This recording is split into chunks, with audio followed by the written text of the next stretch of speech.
옳고 싶은가 아니면 행복하고 싶은가.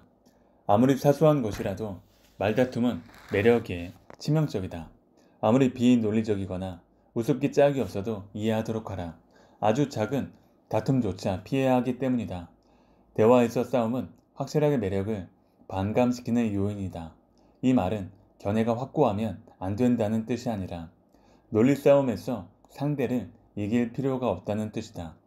논리적으로 이기면 똑똑한 사람은 될 수 있을지언정 함께 나누고 싶은 사람은 될 수 없으며 너그러운 사람이라는 평가는 더더욱 받지 못한다.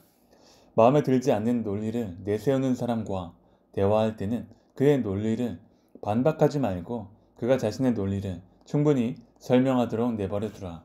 그러다 적당한 순간이 되면 주장한 논리의 모순점이나 반대 논리 입장에 서도록 적절한 질문을 던져 화제를 바꿔라. 그 편이 훨씬 효과적이다. 그 이야기는 매우 현명한 판단 같습니다. 그럼 이런 부분은 어떻게 적용될까요? 어쩌면 이는 기나긴 인내가 필요한 작업일지도 모른다. 하지만 대화의 목적을 상기해보자. 대화를 하는 목적은 점수를 올리기 위한 것도 영리하게 보이고자 하는 것도 아닌 바로 상대에게 매력적으로 보이기 위해서이다. 이 목적을 잊지 않는 한 당신은 결국 원하는 것을 몇 배로 성취할 수 있을 것이다. 논쟁에 빠져들 만한 상황이라면 다음의 원칙을 상기하도록 한다. 어떤 대화에서든 목적을 명확히 하라. 대화의 목적은 똑똑하게 보이기 위해서가 아니다. 어떤 일이 있어도 다툼을 피하라. 매력은 다툼을 하는 순간 사라진다. 공기 중에 적대감 비슷한 것만 있어도 매력적이라는 느낌을 주기 어렵다. 친밀감 역시 사라진다. 상대는 다시는 만나고 싶어 하지 않을지도 모른다. 만일 무언가 꼭 표현해야만 한다면 기분 좋게 나타내도록 한다. 자신의 관점을 부드럽게 살짝 보여준 다음 그냥 내버려 둔다. 옳은 것에 몰두하여 논쟁 속으로 들어가 봤자 결국 아무것도 얻지 못한다. 상대는 결코 설득당하지 않을 것이다.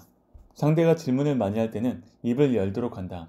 정말 당신의 의견을 분명히 듣고 싶어 하는 것이기 때문이다. 상대가 질문을 많이 하면 필경 당신에게 관심이 있다는 뜻이다.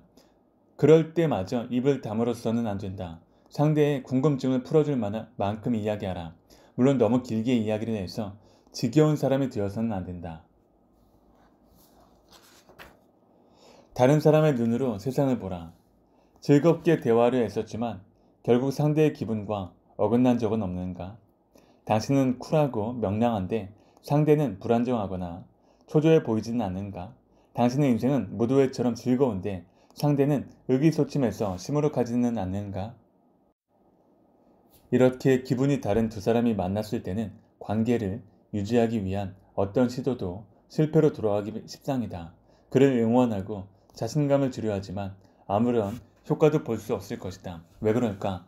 그것은 두 사람이 서로 다른 리듬을 타고 서로 다른 속도로 움직이기 때문이다. 220V 전원이 100V 코드를 만난 것과 같다. 이럴 때는 당신의 전원을 조정해야 한다. 100V인 상대에게 220V로 올리세요. 라고 말하면 안 된다. 당신이 100V로 내려가야 한다. 누가 옳고 그른지는 문제가 되지 않는다. 눈높이가 낮아진다 할지라도 상대의 눈높이에 맞추어야 한다. 논리적으로 상대를 설득하고 통계 수치를 들이대면서 상대를 굴복시키려 해서는 안 된다. 그럴 경우 당신의 말은 인정받을 수 있을지 모르지만 당신 자체는 받아들여지지 않는 경우가 생길 수 있다. 상대가 아니라 당신이 변해야 한다. 자신과 비슷한 부류의 사람들하고만 어울린다고 생각해보자. 어떨 것 같은가? 아마 당신의 세계는 굉장히 좁아질 것이다. 그러나 대부분의 사람이 자신과 비슷한 사람들끼리만 어울리려 한다. 너무나 많은 사람이 융통성도 없고 주관이 심해진 것은 바로 이 때문이다. 하지만 인간은 원래 다른 유형의 사람들과 적응하는 능력을 가지고 있다. 그것을 깨닫지 못할 뿐이다.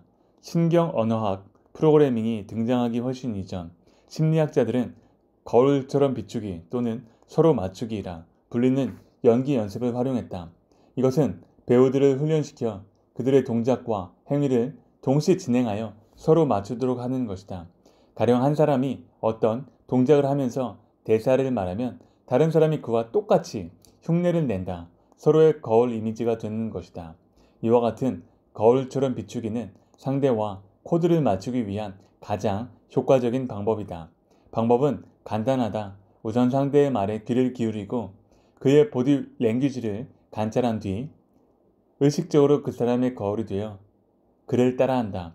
상대가 빨리 말하면 당신도 빨리 말하고 상대가 몸짓을 많이 하면 당신도 그렇게 한다. 그리고 어떤 화제가 되든 간에 상대의 관점에서 바라본다. 고개를 끄덕이고 미소 짓고 동의하고 자신감을 주는 것이다. 상대가 이렇게 느낄 수 있도록 말이다. 나는 이 사람과 같이 있으면 아주 편안해. 우리는 공통점이 너무 많아. 정말로 닮았어. 매력 있는 사람들은 융통성 없고 주관이 심한 것을 극복한 사람들이다. 그들은 세상을 자신의 눈뿐만 아니라 다른 사람의 눈을 통해서도 본다. 사람들은 자신과 공통점이 많은 사람에게 마음이 기우는 경향이 있다. 그 점을 노려라.